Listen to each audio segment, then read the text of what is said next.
অজিৰ অসমীয়াই নিজক নিচিনিলে অসম ৰখাতলে যাব। দেউতা মায়ে বৰ কি কৈ আছে নহওঁ দুখীয়া আৰু তুমি জলৈকে যোৱা যাবা লোভী মাজতে মোক এইবোৰত নাটানিবা দেই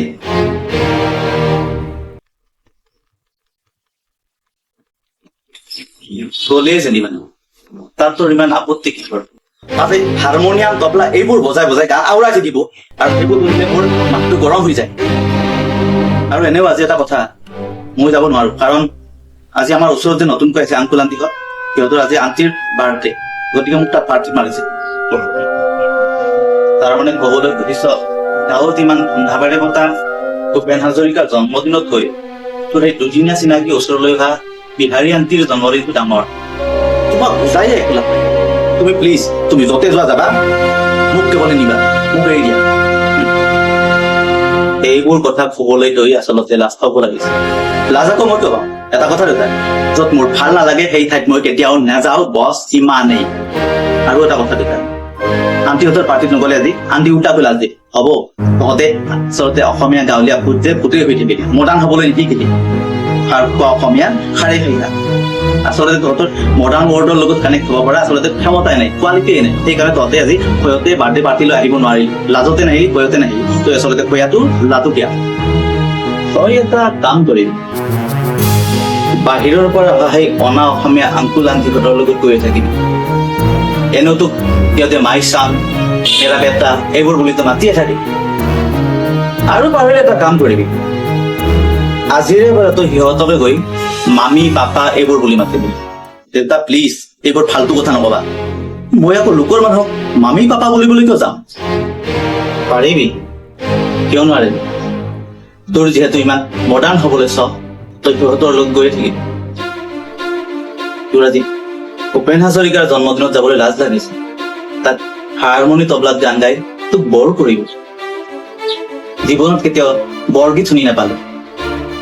ফুল তালৰ মাত কেতিয়াবা শুনি পাইছ নে সেইবোৰ চিনি পাও ন আৰু এটা কথা তোৰ মা আৰু মই আমি অসমীয়া মানুহ তোৰ মাৰ জীৱনটো চাদৰ মেখেলা পিন্ধি অসমীয়া বোৱাৰী হৈ কটালে তই নিশ্চয় তোৰ মাৰক বাহিৰত গৈ নিজৰ মা বুলি কবলৈ লাজ কৰ দেউতা প্লিজ তুমি কি কথা কৈছা নিজে জানানে এইবোৰ বাজে কথা নকবা কম 100 বাৰ কম 1000 বাৰ কম কাৰণ তই যিখন দেশত জন্ম পাইছ সেয়া তোৰ জন্মভূমি তোৰ মাতৃভূমি আৰু যাৰ গৰ্ভত তই জন্ম লৈছ সেয়া তোৰ জন্মদাতা মাতৃ জন্মভূমি আৰু জন্ম দিয়া মাতৃৰ মাজত একো পাৰ্থক্য নাই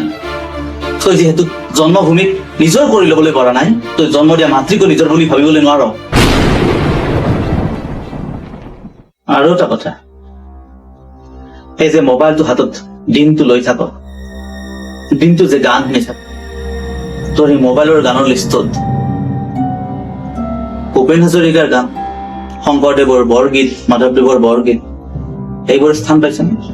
তোৰ গানৰ লিষ্টখনত কেইটা বৰগীত আছে কেইটা ভূপেন হাজৰিকাৰ গীত আছে আজি ভূপেন হাজৰিকাৰ জন্ম শতবাৰ্ষিক যিজন মানুহে সমগ্ৰ অসমক বিশ্বৰ দৰবাৰত উজ্বলাই তুলিছে সেই মানুহজনৰ আজি জন্মদিন গোটেই অসমবাসীয়ে তেখেতৰ জন্মদিনটো উদযাপন কৰিবলৈ লৈছে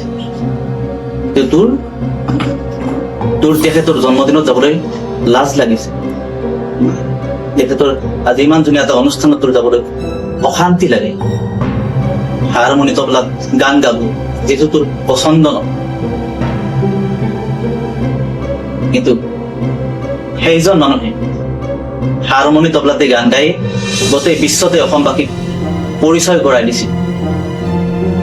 জীৱনত কেতিয়াবা শংকৰদেৱ মাধৱদেৱৰ গান শুনি পাইছ তেওঁলোকৰ ৰচিত বৰগীত শুনি পাইছ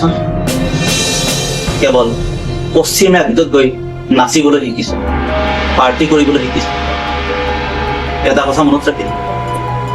পশ্চিমীয়াসকলে তেওঁলোকৰ সংস্কৃতিক লৈ গৌৰৱ কৰিছে গোটেই বিশ্বতে তেওঁলোকৰ সংস্কৃতিক বিয়পাই পেলাইছে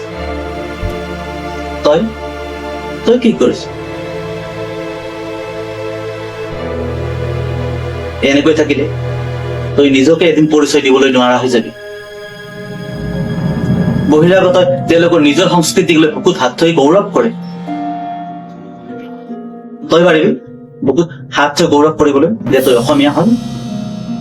তোৰ অসমীয়া বুলিবলৈ নিজৰ কি পৰিচয় আছে তোৰ?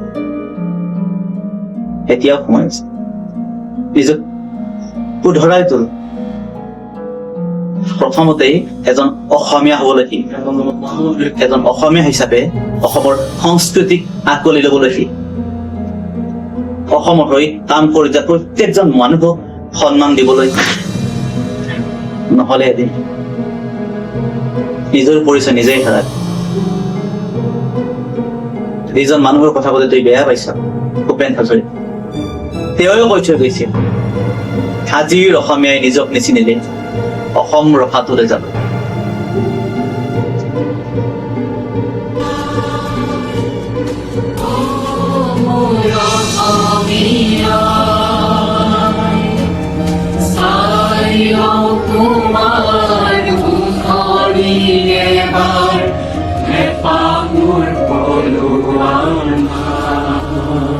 Never